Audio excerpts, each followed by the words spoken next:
மனித உளவியல் அறிஞர் ஹியூமனிஸ்டிக் சைக்காலஜிஸ்ட் யார்? ஃப்ராய்டா. ஃப்ராய்ட்னா யார்? இவர் பேர், இவருடைய முழு பேர் சிக்மண்ட் ஃப்ராய்ட். சிக்மண்ட் ஃப்ராய்ட் இவர் என்ன பண்ணாங்கன்னு கேட்டிங்கன்னா, சிக்மண்ட் ஃப்ராய்ட் 3 உள்ளமைப்புகளை சொல்கிறார். உள பகுப்பாய்வு கோட்பாடு, இட், ஈகோ, சூப்பர் ஈகோ, விலங்கியல் மனம், ஈகோ, மனசாட்சி. முக்கியமானதில் அது தெரிஞ்சுக்கணும். இதெல்லாம் இதனால் நம்மளுக்கு என்ன அதில் பழகுது? ஒரு உள பகுப்பாய்வு இருக்குது, நம்ம மனசுக்கு முக்கியமானது. அது ஃப்ராய்ட் சொல்கிறார். அடுத்தது கார்ல் ரோஜர்ஸ். இவன் மனிதநேய உளவியல் அறிஞர். பார்த்தீங்களா? சரியான விடையாது. மனித உளவியல் அறிஞர் ஹியூமனிஸ்டிக் சைக்காலஜிக்கு கார்ல் ரோஜர்ஸ். அவர் தற்சார்புத்தன்மையை வளர்க்கும் தன்னெறிப்படுத்தும் அறிவுரை பகர்தல் முறையை பிரபலப்படுத்தியவர். அடுத்து உள்ளவர் ஜங். அடுத்து இருக்கிறது ஆட்லர். ஊக்கத்தின் உள்ளுணர்வு கொள்கை த ஃபெஸ்டினேட் ஆஃப் மோட்டிவேஷன் உருவாக்கியவர் யார்? மர்ஃபி.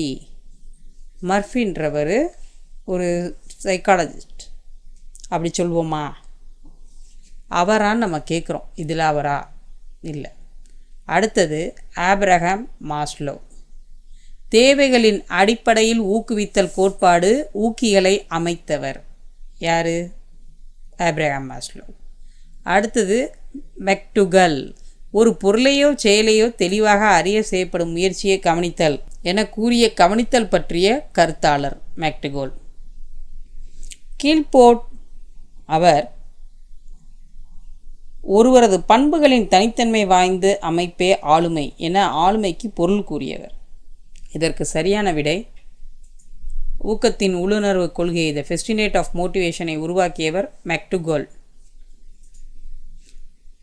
டபேஸ் WAISஇன் வாய்மொழி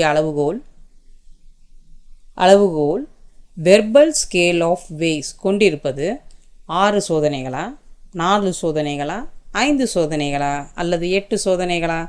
சரியான விடை 6 சோதனைகள். ஆக வெய்ஸின் வாய்மொழி அளவுகோல் வெர்பல் ஸ்கேல் ஆஃப் வேஸ் கொண்டிருப்பது 6 சோதனைகள். வாழ்க்கை உள்ளுணர்வு லைஃப் இன்ஸ்டின்ஸ் என்று அழைக்கப்படுகிறது. Eros, super ego, Thanatos, libido.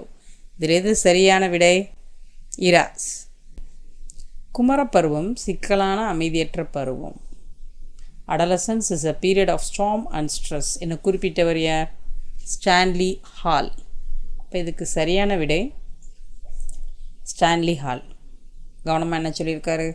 ஆக மொத்தம் இந்த பருவத்தில் இது ரொம்ப நம்மளாக முடிவெடுக்காமல் பெற்றோர்கிட்ட கலந்து ஆலோசித்து எடுக்கணும்.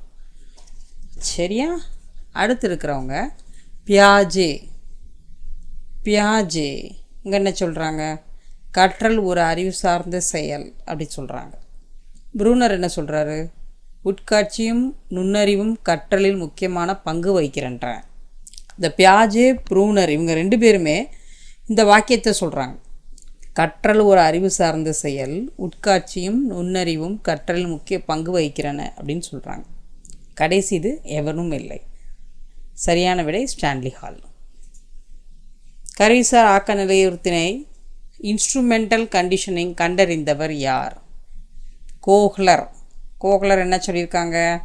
உட்காட்சி கற்றலை சிம்பான்சி குரங்கு ஆய்வின் மூலம் விளக்கியவர். அடுத்தது பாவ்லோவ். பாவ்லோவ் என்ன சொல்கிறாங்க? தூண்டல் துலங்களின் அடிப்படையில் ஆக்க நிலையுற்ற கற்றலை விளக்கியவர். ருஷ்ய நாட்டவர், ஆய்வுக்கு நாயை பயன்படுத்தியவர்.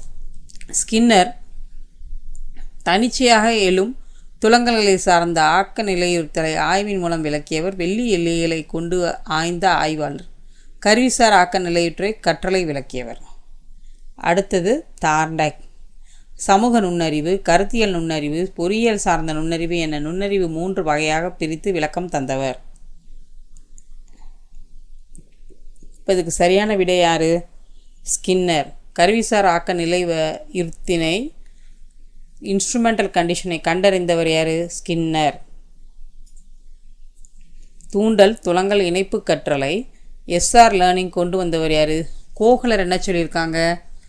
உட்காட்சி கற்றலை சிம்பன்சி குரங்கு ஆய்வின் மூலம் விளக்கியவர். பாவ்லோ தூண்டல் துலங்கலின் அடிப்படையில் ஆக்கநிலை கற்றலை விளக்கியவர். ஆய்வுக்கு நாயை பயன்படுத்தியவர். அதுக்கு அடுத்தது ஸ்கின்னர் என்ன சொல்லியிருக்காங்க? தனிச்சையாக எழும் துலங்கல்களை சார்ந்த ஆக்க நிலையுறுத்தலை ஆய்வின் மூலம் விளக்கியவர். வெள்ளை எலிகளை கொண்டு ஆய்ந்த ஆய்வாளர். அதுக்கடுத்து தார்ண்டைக் சமூக நுண்ணறிவு, கருத்தியல் நுண்ணறிவு, பொறியியல் சார்ந்த நுண்ணறிவு என நுண்ணறிவை 3 வகையாக பிரித்து விளக்கம் தந்தவர். சரியான விடை தூண்டல் துலங்கல் இணைப்பு கற்றலை எஸ்ஆர் லேர்னிங் கொண்டு வந்தவர் தார்ண்டைக்.